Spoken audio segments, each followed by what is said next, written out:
बिस्मिल्लाहिर्रहमानिर्रहीम। अस्सलामु अलैकुम वरहमतुल्लाहि वबरकातुहू। नहमदुहु व नुसल्ली व नुसल्लिमु अला रसूलिहिल करीम व अला आलिहि व सहबिहिल इकराम अजमईन व बारिक वसल्लिम। खैरुन नास मन यनफ़उ लिन्नास, लोगों में बेहतरीन इंसान वो है जिससे दूसरों को नफ़ा पहुँचे। दर्स निज़ाम शरीयत और अपने चैनल बज़्म रूहानियत में तमाम नाज़रीन को, सामईन को खुशामदीद कहता हूँ और उम्मीद करता हूँ कि आप सब खैर आफ़ियत से होंगे। नाज़रीन मुहतरम, आज का जो हमारा रूहानी उन्वान और टॉपिक है वो है अरवाह सिफली की तबाहकारियाँ और परी हमजाद जिन्नात की हकीकत। नाज़रीन मुहतरम, परी किसको कहते हैं, इसकी पहचान क्या है, हम इस ताल्लुक़ से जो है गुफ्तगू करेंगे। परी एक ऐसी आतशी मखलूक है, यानी कि वो आग से पैदा की गई है। वो नहायत ही हसीन व जमील और वजीहो शकील बड़ी ख़ूबसूरत औरत की सूरत है। परी जो है एक वो बड़ी हसीन व जमील और एक ख़ूबसूरत जो है औरत की सूरत है। सब की सब हवा में परवाज़ करती हैं। ये परियों की खुसूसियत है कि वो सब की सब जो है हवा में ही परवाज़ करती हैं, यानी कि उड़ती हैं। परियां अक्सर व बेशतर हज़रत सुलेमान अलैहिस्सलाम की बारगाह में हाज़िर हुआ करती थीं और बहुत से मख्फी राज बताया करती थी। परियों का जो काम था वो अक्सर हज़रत सुलेमान अलैहिस्सलाम की बारगाह में हाज़िर होती और जो है बहुत से मख्फी छुपे हुए राज़ों से पर्दा उठाती और वो उनके सामने बयान करती थी। परियां नूरानी व कुरानी अमल के ज़रिए तस्खीर भी हो जाती हैं। जो परियां हैं वो नूरानी और कुरानी अमल के ज़रिए आमलीन जो है उसकी तस्खीर का अमल भी करते हैं और इसको मुसख्खर करते हैं, ताबे करते हैं। उनके बच्चों को परीज़ात कहते हैं। जो परियों के जो बच्चे होते हैं उन्हें परीज़ात कहा जाता है। अब चलते हैं हमजात की जानिब कि हमजात किसको कहा जाता है। तो हमजात जो है हज़रत इंसान का बातनी जिस्म लतीफ़ है।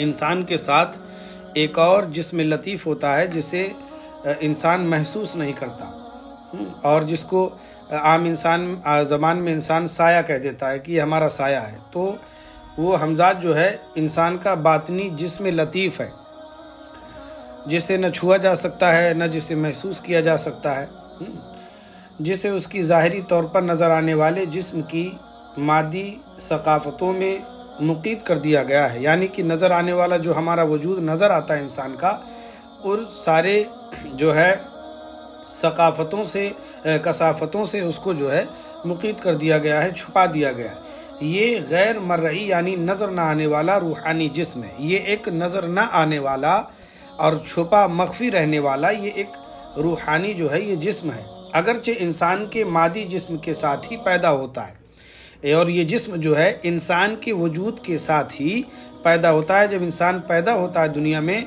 तो जिस्म लतीफ़ जो हमजात कहा जाता है वो भी उसके साथ पैदा होता है। लेकिन अपने जिस्म कसीफ के फ़ना हो जाने के बाद भी ज़िंदा और बाकी रहता है। जब इंसान का जिस्म फ़ना हो जाता है, इंसान इंतकाल कर जाता है, तो ये जिस्म लतीफ़ जो हमजाद है उस वक्त भी बाकी रहता है जब इंसान फौत हो जाता है। आमिलीन व कामिलीन अमल व इजाज़त के ज़रिए उसको ताबे करते हैं और उससे काम लिया करते हैं। रूहानी दुनिया में और आमलीन हजरात जो हैं वो मुख्तलिफ़ आमाल के ज़रिए जो है हमजात को जो है ताबे करते हैं और जो है उसको मुसख्खर करते हैं, फिर उससे मुख्तलिफ़ किस्म के जो है काम लिए जाते हैं। ये हमजात की मुख्तसर जो है हकीकत जो हमने आपको बयान की।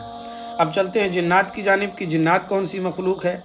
और आप तो जानते ही हैं कि जिन्नात को अल्लाह तबारक व तआला जिन्नात और इंसान को अपनी इबादत के लिए पैदा फरमाया। कुरान करीम और हदीस मुबारका से इस मखलूक का वजूद साबित है। रिवायात सहिया में मरकूम है कि हज़रत आदम अलैहिस्सलाम की पैदाइश से तकरीबन 1.25 लाख बरस पहले अल्लाह ताला ने जिन्नात को पैदा करके ज़मीन पर आबाद किया था। हज़रत आदम अलैहिस्सलाम से तकरीबन 1.25 लाख बरस पहले अल्लाह रब्बुल इज़्ज़त ने जिन्नात को पैदा करके ज़मीन में आबाद फरमाया था। हुज़ूर अकरम सल्लल्लाहु तबारक व तआला अलैहि वसल्लम ने जिन्नों की 3 किस्में इरशाद फरमाई हैं। सरकार दो आलम सल्लल्लाहु अलैहि वसल्लम ने जिन्नों की 3 किस्में बयान फरमाई। एक किस्म वो जो हवा में परवाज़ किया करती है, हवा में उड़ा करती है। دوسری وہ جو سانپ اور کتوں وغیرہ دیگر جانوروں کی شکل میں ہو جاتی ہے۔ اکثر وہ جنات جو ہیں جانوروں کی شکل اختیار کر لیتے ہیں، سانپ کی زیادہ تر شکل اختیار کرتے ہیں، تو یہ جنات کی بھی جو ہے قسم ہے، یہ دوسری قسم ہے۔ تیسری وہ جو سفر و قیام کرتی ہے، تیسری وہ ہے جو سفر میں رہتی ہے، ایک علاقے سے دوسرے علاقے، ایک ملک سے دوسرے ملک، ایک صحرا سے دوسرے صحرا۔ تو یہ جو ہے تیسری مخلوق یہ سفر اور قیام کرتی ہے، ایک جگہ پر رہتی ہے، چلتی ہے، رہتی ہے، جگہ بدلتی ہے، تو یہ بھی جنات کی قسم ہے۔ یہ تین قسمیں سرکار دو عالم صلی اللہ علیہ وسلم نے جنات کی بیان فرمائی، یعنی بنی آدم جیسی ہے، یعنی کہ انسانوں کی جیسی ہے۔ فرق اس میں یہ ہے کہ اللہ نے انسان کو جو ہے خاک سے پیدا فرمایا، اور جنات یہ آتشی مخلوق ہے، اسے آگ سے پیدا فرمایا گیا۔ جنات جو شکل و صورت اختیار کرتے ہیں یا جس مخلوق کا روپ اختیار کرتے ہیں، ان کی آواز بھی اس مخلوق جیسی ہو جاتی ہے۔ اگر جنات نے کسی مخلوق کی شکل اختیار کر لی تو جو ہے اللہ کی قدرت سے، اور اللہ تعالیٰ نے یہ اختیار دیا ان کو کہ وہ جو ہے اس مخلوق جیسی آواز بھی ان کی ہو جایا کرتی ہے۔ جب کوئی انسان ان کو قسم دیتا ہے تو وہ اس کو پورا کرنے پر مجبور ہو جاتے ہیں۔ اب جنات اگر کسی پر حاوی ہوں یا کسی پر مسلط ہوں تو انہیں عاملین حضرات جو ہے قسم وغیرہ دیا کرتے ہیں، اور پھر جو ہے وہ قسم دینے کے بعد وہ پھر اس کام کو، اس امر کو کرنے پر جو ہے مجبور ہوتے ہیں۔ جنات شکل بدلنے کا جو ہے اختیار رکھتے ہیں، اور دیو انسانوں کو کھا جایا کرتے ہیں۔ اور جو دیو ہوتے ہیں اکثر جو ہے سامعین آپ سنتے ہیں کہ دیو جو ہے خبیث جس کو کہتے ہیں، تو دیو انسانوں کو کھا جاتے ہیں، مگر جنات انسانوں کو کھاتے نہیں ہیں۔ ہاں، طرح طرح کی حرکتوں سے انسان کو پریشان ضرور کرتے ہیں، انسان پر بیماریاں مسلط کرتے ہیں، حادثات کا شکار کرتے ہیں، لیکن انسانوں کو وہ کھاتے نہیں، بلکہ دیو جو ہے یہ انسانوں کو کھا جاتا ہے۔